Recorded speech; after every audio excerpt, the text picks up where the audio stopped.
Exercise 8.1, question number 2. Very important question.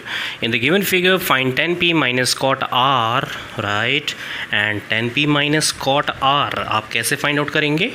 जो आप लोगों को राइट हैंड साइड पे राइट जो डायग्राम दिख रहा है उसमें से आप लोगों ने इस क्वेश्चन को निकालना है. ओके, तो किस तरीके से निकालेंगे वो हम क्वेश्चन को करने के बाद आपको बताएंगे. सो क्वेश्चन हम करना स्टार्ट करते हैं. पहले आप लिखेंगे राइट एज गिवन जो वैल्यूज़ आपको गिवन है. ओके, सो हेयर अगर आप ध्यान से देखेंगे आपको दे रखी है value that is P Q is 12 right and P R is आप लोगों का है 13. और बच्चों सबसे अच्छी बात है क्यू आर अब आपके पास नहीं है. और अच्छी बात क्यों है ये? क्योंकि इसमें आपको निकालना है बेस. और बेस निकालने के लिए राइट हम कौन सा फॉर्मूला यूज़ करेंगे? Definitely by using Pythagoras theorem. ये एक जीवन साथी है किसी भी ट्रायंगल के लिए. ओके, जब आप पाइथागोरस थ्योरम से दो आपको साइड दे रखी हैं और थर्ड आप निकालना हुए तो आपको एज इट इज़ इस फॉर्मूले का इस्तेमाल करना पड़ता है. और पाइथागोरस थ्योरम क्या कहता है? वो कहता है जो मैं हाइपोटेन्यूज का जो स्क्वायर हूँ वो परपेंडिकुलर का प्लस बेस का स्क्वायर होता है. तो बच्चों यहाँ पे मुझे बेस चाहिए तो बेस को इधर लिख लीजिए. तो बेस यहाँ है तो p इधर चला जाएगा तो h में से माइनस हो जाएगा राइट. तो मैं इस तरीके से लिखूँगा. तो h है आप लोगों के पास 13 का स्क्वायर, p है आप लोगों के पास 12 का स्क्वायर. तो ये हो जाएगा 169 माइनस 144. तो बच्चों ये आ जाएगा 25. तो b कितना हो जाएगा? That is 5. यानी कि B5 होने का मतलब है QR की वैल्यू जो है आप लोगों का 5 आ चुका है.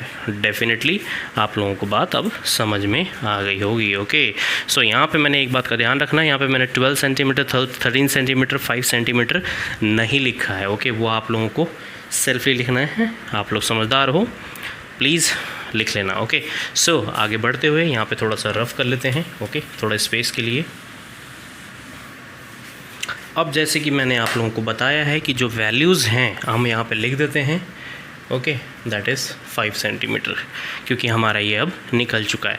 आगे देखिए इसने जो बोला है वैल्यूज़ राइट, पहले उस वैल्यूज़ को फाइंड आउट कर लेते हैं. ओके, तो पहला इसने पूछा है now 10p minus cot R बोला है राइट. तो पहले 10p निकालते हैं. तो बच्चों जैसे कि मैंने आप लोगों को हर बार बताया है इस चीज़ को समझने के लिए, वो ये 10 में p आपका एंगल है. तो p पे आप पहले एंगल बनाएं राइट, इसके सामने वाले पे तिरछी नज़र मारें. ओके, तो यहाँ से खड़े होने पे देखने पे ये पता लगता है ये जो दीवार है राइट ये क्या होता है? p. बात समझ में आ रही है? सो यहाँ से देखने पे ये वैल्यू आपका p कंसिडर होता है तो ये b कंसिडर हो जाता है. ओके, और ये आपका h तो है वो फिक्स है, वो चेंज नहीं होगा. तो 10 क्या होता है? p अपॉन में b यानी कि 5 अपॉन में 12. आई होप आप लोगों को ये बात समझ में आ गई होगी. Okay, so as it is and दूसरी जो वैल्यू निकालना है वो निकालना है कॉट आर. कॉट होता है b अपॉन में p. तो हमने r पे जाना है. r बोला है ना, r पे जाइए, इसके सामने वाली दीवार पे तिरछी नज़र मारिए राइट. तो तिरछी नज़र मारने पता लगता है कि जो सामने वाली जो दीवार है वो हमारा p कंसिडर होता है as according to rule. Okay, तो इस पर p लिखिए और इसके साथ वाला हो जाएगा b. तो भैया मेरे को कॉट चाहिए तो कॉट का जो फॉर्मूला होता है b अपॉन में p यानी कि b अपॉन में p. तो ये हो गया 5 अपॉन में अगेन 12. बात समझ में आ रही है? तो ये क्या हिस्ट्री है भाई? 10 भी 5 अपॉन में 12 और कॉट भी 5 अपॉन में 12. तो यहाँ मुझे दिखता हुआ आंसर हमारा बहुत ही कुछ अमेजिंग सा आने वाला है. So therefore 10p minus cot r is equal to that is 5 upon में 12 माइनस 5 अपॉन में 12 that is equal to 0. Answer देखिए, इतनी मेहनत करी और लास्ट में क्या मिला? लड्डू. So that's why this question is very important. Okay, अब इस क्वेश्चन को एज जजमेंट ध्यान से करें और क्वेश्चन का फेज़ पूरा आनंद के साथ एंजॉय करिए और अपना ध्यान रखिए एंड टेक केयर.